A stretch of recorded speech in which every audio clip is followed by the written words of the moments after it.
Most of us have probably heard about the importance of, quote, being in touch with our emotions as a way of staying healthy. I can say from years of experience that she's pretty good at this. Me, I'm still working on it. In any case, our Inner World segment today is going to introduce us to a technique that could be truly life-changing, especially when it comes to dealing with our emotions and the seriously bad things that can happen to us in life. Our Inner World guide, Michelle Bernhardt, has been examining this technique, and what she's found is very good news. Thank you, Judy and Roy.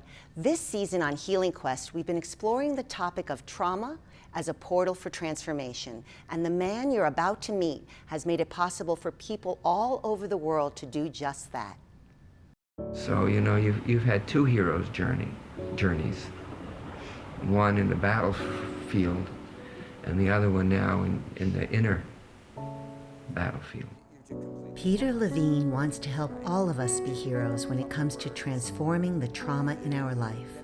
One of the amazing things about being able to really work with trauma successfully, to transform trauma, is that every time we do that, we become stronger, we become more resilient human beings. Peter is the developer of Somatic experiencing, which is a form of therapy aimed at relieving the symptoms of trauma by releasing them physically. And rest. Somatic experiencing comes from an understanding that trauma is something that happens not just in the mind, not just in the brain, but in the body. When we experience that we're threatened, our body tightens, we stiffen, we retract, our guts twist, we collapse into helplessness. And the thing that has not been realized, not well understood, is that the body holds those patterns of tension or collapse and helplessness. And until we change the experience in the body keeps telling the mind that there's threat. When I first came, my very first session, I remember in LA, I thought this was the dumbest thing in the world. Honestly, I was so resistant to it. Ray is a Marine who'd been severely injured by explosive devices in Iraq. In fact, Ray had been prescribed a cocktail of powerful medications, not only for pain, but for PTSD, TBI, traumatic brain injury, Tourette syndrome, and depression. If we can help the person have new experiences in their bodies where they feel more powerful, more centered, more grounded, then they're able to deal with those traumatic memories in a much better way, in a way that is embodying and empowering. I'm going to ask you just to say these words and just to notice what happens inside of you, sensations, thoughts, pictures, or memory, whatever. Just feeling the vibration, the shaking, the trembling. I want you to say, I'm alive. I'm alive. I'm alive and I'm here. I'm alive and I'm here. I survived. I survived. Not everyone did. Not everyone did. And I'm here. And I'm here. And I'm alive. And I'm alive. I honestly thought that time would be the only thing that would really cure my problems. But it's like when you really let yourself be into it, it's a completely different experience. If you've had any type of traumatic experience and you've tried medications after medications like I have and just don't work for you, I would say broaden your horizon. Documentary filmmaker Regina K. Scully broadened her horizon to include somatic experiencing, and the results were powerful and dramatic. The whole thing is that neurons that fire together wire together.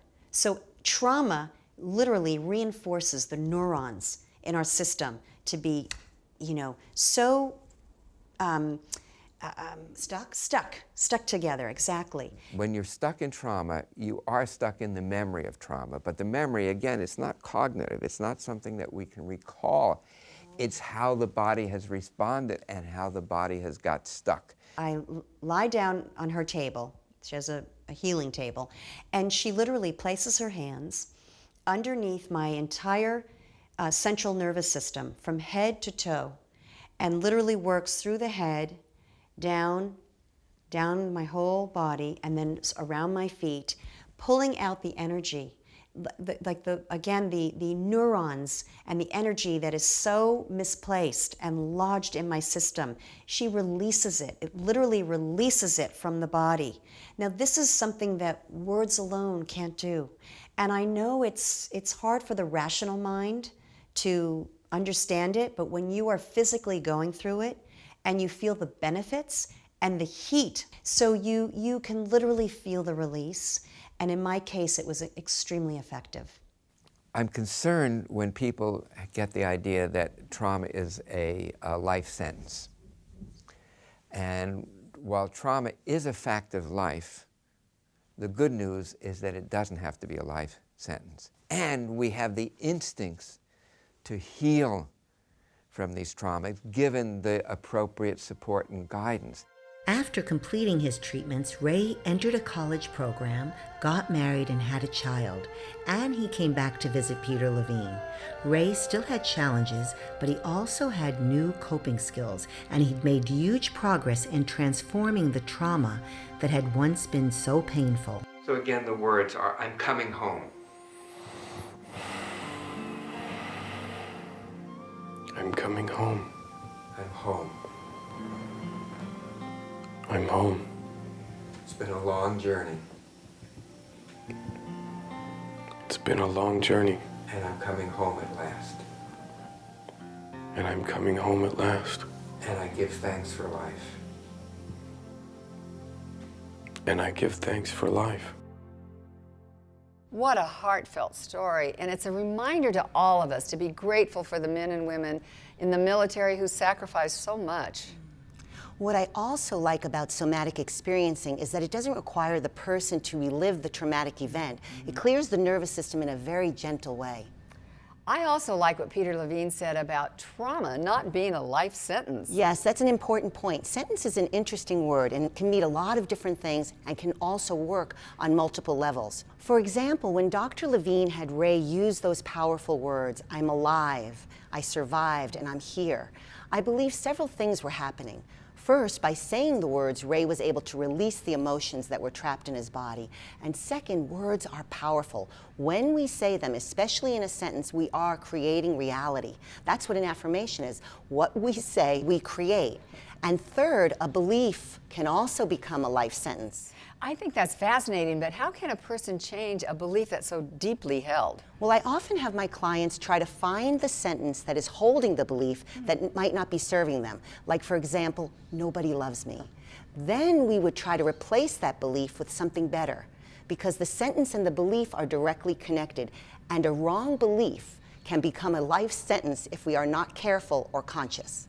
Good advice. And that's what Peter was saying, that just because you experience it doesn't mean you have to carry it with you the rest of your life. Exactly. Peter calls it the magic of transforming trauma, because when we do that, we become stronger, more resilient, more powerful, more compassionate human beings. And that's a good thing. Yeah. And if you'd like to find a somatic experiencing therapist near you, we have a link on the Healing Quest website that will take you to their directory.